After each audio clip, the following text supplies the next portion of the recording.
This is the BlackBerry 8900, the latest in a series of smartphones from RIM for T-Mobile. The 8900 brings with it some interesting updates to the Curve family.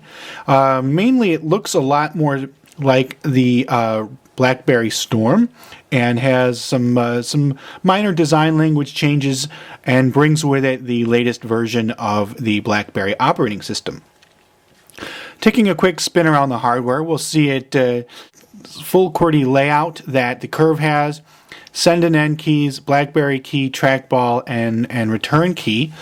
The trackball is black rather than white, and you can see the ball itself does not illuminate if we push the button like it does on the Pearl and some models of the Curve. Not quite sure why RIM decided to change that, but they did. Taking a look at the left side of the phone, we see an application key here. Nothing along the bottom, and on the right side we see a micro USB port, another application key, as well as a volume toggle, and a 3.5mm headset jack. On the back we can see the camera. We have a 3.2 megapixel autofocus camera with flash, and we'll just take the back plate off real quickly here. And underneath here you can see the battery, the SIM card, and the micro SD slot.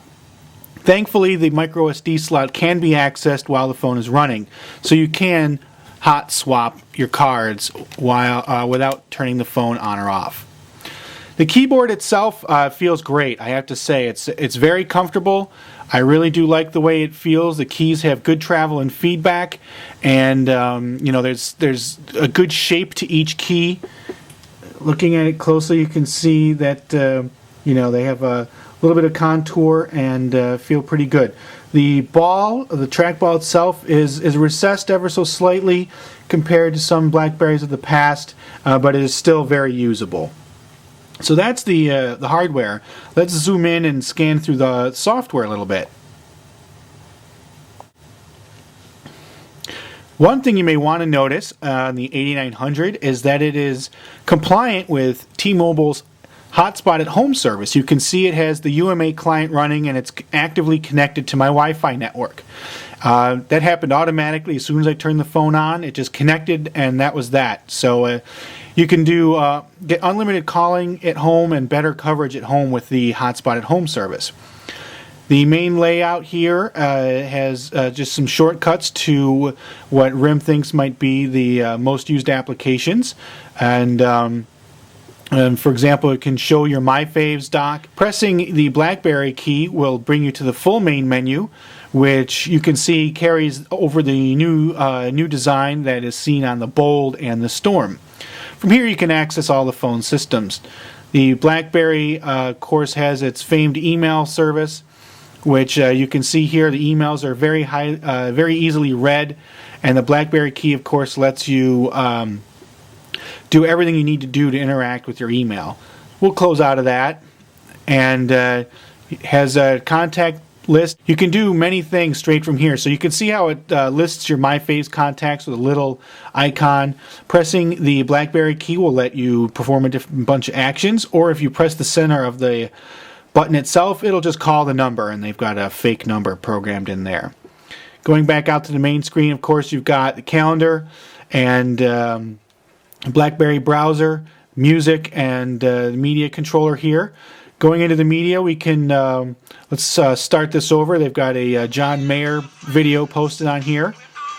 So the screen looks gorgeous, I have to say. Very, very nicely done screen, and very good for media playback.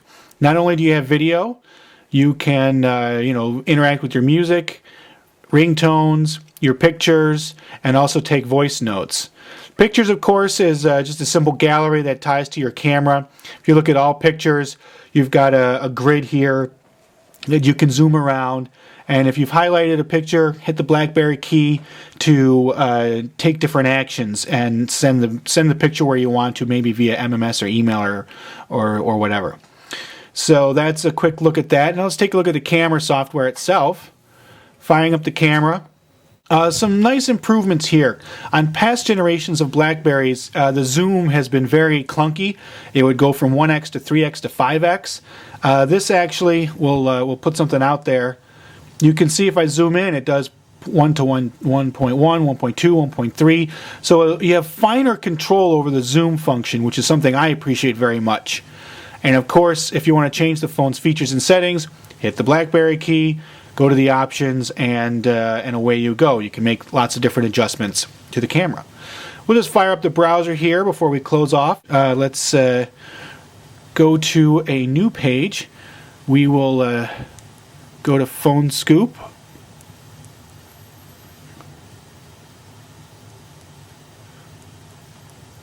And there we go.